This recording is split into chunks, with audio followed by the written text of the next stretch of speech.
আসসালামু আলাইকুম এসএসসি 27-28 ব্যাচের প্রিয় শিক্ষার্থীবৃন্দ, আজকে আমি তোমাদের ফিজিক্স টাইপ স্পেশাল ক্লাসে বল অধ্যায় থেকে নিউটনের দ্বিতীয় সূত্র থেকে কিভাবে প্রথম সূত্র প্রতিপাদন করবা সেটা শেখাবো। তাহলে আগে আসো যে দ্বিতীয় সূত্রটা কি। নিউটনের দ্বিতীয় সূত্রে কি বলা হয়েছিল? কোনো বস্তুর ভরবেগের পরিবর্তনের হার এর উপর প্রযুক্ত বলের সমানুপাতিক এবং বল যেদিকে ক্রিয়া করে বস্তুর ভরবেগের পরিবর্তন সেদিকে ঘটে। অর্থাৎ এখান থেকে বলের যে ধারণাটা পাইছিলাম ভাইয়া, কি পাইছিলাম? দ্বিতীয় সূত্রটা কি ছিল? বলের ধারণা পাইছিলাম, এফ ইকুয়াল টু কি এম এ। এখন বলো প্রথম সূত্রের ধারণা কি ছিল? যে বাহ্যিক বল প্রয়োগ না করলে স্থির বস্তু চিরকাল স্থির এবং সমবেগে চলতে থাকা বস্তু অলওয়েজ সমবেগে চলতে থাকবে। তোমাকে প্রমাণ করতে হবে ইউ সমান ভি, আদি বেগ যা হবে শেষ বেগটা কি হবে তাই হবে।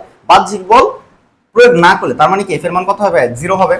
জিরো ইকুয়াল টু হচ্ছে এম এ। সাইড নোট দাও, বাহ্যিক বল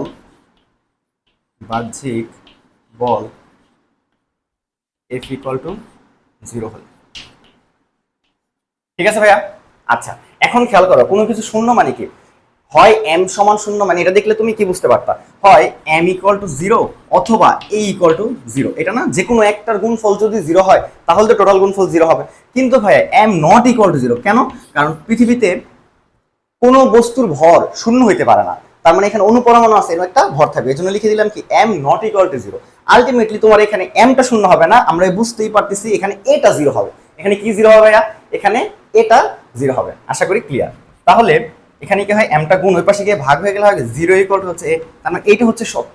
তুমি আবার কখনো এখান থেকে এটা প্রমাণ করো না ভাইয়া বস্তুর ভর এম ইকুয়াল টু জিরো পাইছে এখান থেকে, কারণ এখানে গুণ ওই পাশে গেলে ভাগ, এটা আসলে সম্ভব না। এই জন্য সাইড নোটে দিয়ে দিলাম কি ভাইয়া, এখানে সাইড নোটে কি দেওয়া হয়েছে, am not equal to zero, A equal two zero হবে। বুঝতে পারছো? এটা সম্ভব না, এই যে এইটা হবে, এম ইকুয়াল টু জিরো হতে পারে না। ক্লিয়ার? আচ্ছা, তাহলে এর বদলে তুমি কি লিখতে পারো ভাইয়া? এ ইকুয়াল টু হচ্ছে V minus U divide by T. এখানে যদি আর আর গুণ করো তাহলে কি পাবা? V minus U equal to হচ্ছে জিরো। মাইনাস ইউটা ওই পাশে নিয়ে যাও, তাহলে কি পাবো ভাইয়া? ভি ইকুয়াল টু হচ্ছে ইউ। অর্থাৎ তুমি এখান থেকে পাচ্ছ আদি বেগ সমান হচ্ছে শেষ বেগ। এভাবে তুমি নিউটনের দ্বিতীয় সূত্র থেকে প্রথম সূত্র প্রতিপাদন করে ফেলো। দেখা হবে নেক্সট কোনো ক্লাসে ভাইয়া। আসসালামু আলাইকুম।